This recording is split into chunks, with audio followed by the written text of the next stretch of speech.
হঠাৎ বড়লোক হওয়া গেলেও হঠাৎ ভদ্রলোক হওয়া যায় না। ভদ্রতা আসে পারিবারিক শিক্ষা থেকে। মানুষ দুটো ক্ষেত্রে খুব অসহায়। দুঃখকে বিক্রি করতে পারে না, আর সুখ কিনতে পারে না। ধন সম্পত্তি নয়, মানুষের সবচেয়ে প্রয়োজনীয় জিনিস হলো মানসিক শান্তি। দুঃখ কিসের? প্রাণ খুলে হাসো। সবার জীবনেই সমস্যা আছে। ভালো খারাপ তো একটি দৃষ্টিভঙ্গি। জীবন মানেই তো হলো কখনো রোদ, কখনো বৃষ্টি। কেউ তোমায় মূল্য দিক বা না দিক, তুমি সৎ কাজ করে যাও।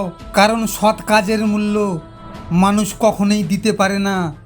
ঈশ্বরের উপর বিশ্বাস রাখো, তিনি সবার কর্ম অনুযায়ী ফল দেবেন। লক্ষ্য এমন হওয়া উচিত, ঘুমের মধ্যে স্বপ্নে তুমি সেটাই দেখছো যেটা তুমি বাস্তবে করতে চাইছো। হাল ততক্ষণ পর্যন্ত ছাড়বে না যতক্ষণ না তুমি ফল পাচ্ছ। সমস্যাকে দেখে চিন্তা না করে সমাধান কি করে করবে তা নিয়ে চিন্তা করো। এমন কোনো সমস্যা নেই যার কোনো সমাধান নেই। প্রত্যেক সমস্যার সমাধান আছে।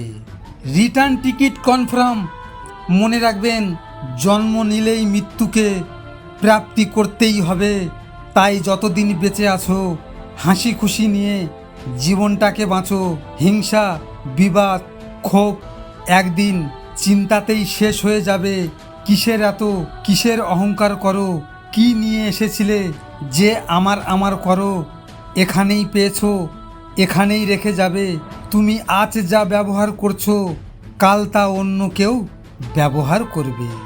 নিজের পাপ থেকে যখন গঙ্গা পুত্র ভীষ্ম মুক্তি পায়নি, তাহলে তুমি কি করে ভাবলে তুমি গঙ্গা স্নান করে নিজের সব পাপ ধুয়ে ফেলতে পারবে?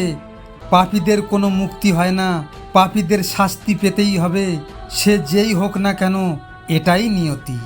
এক, অন্যর উপকার করতে হবে, কিন্তু সেই উপকারের বিনিময়ে কিছু আশা করা উচিত নয়, কারণ নিঃস্বার্থ ভালোবাসাই প্রকৃত ভালোবাসা।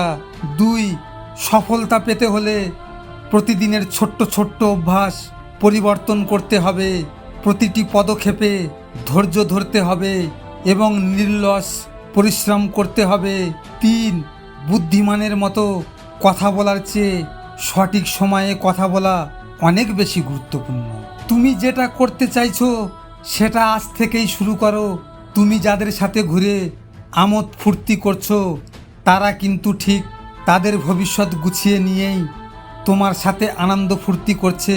আর এক তুমিই যে সব কিছু ছেড়ে শুধু আনন্দ ফুর্তি করে যাচ্ছ, এতে করে তোমার ভবিষ্যৎ নষ্ট হয়ে যাচ্ছে।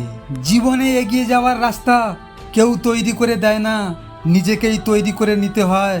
কারণ এই সমাজে কেউ কাউকে উপরে ওঠার সুযোগ দেয় না। যার টাকা আছে তার কাছে আইন খোলা আকাশের মতো, আর যার টাকা নেই তার কাছে আইন মাকড়সার জালের মতো। ভিডিওটি ভালো লাগলে পাশে থাকবেন। আর হ্যাঁ, নিজের খেয়াল অবশ্যই রাখবেন, কারণ এটা স্বার্থের দুনিয়া। এখানে নিজের খেয়াল নিজেকে রাখতে হয়, অন্য কেউ রাখবে না। দেখা হচ্ছে পরের ভিডিওতে। ভালো থাকবেন, সুস্থ থাকবেন।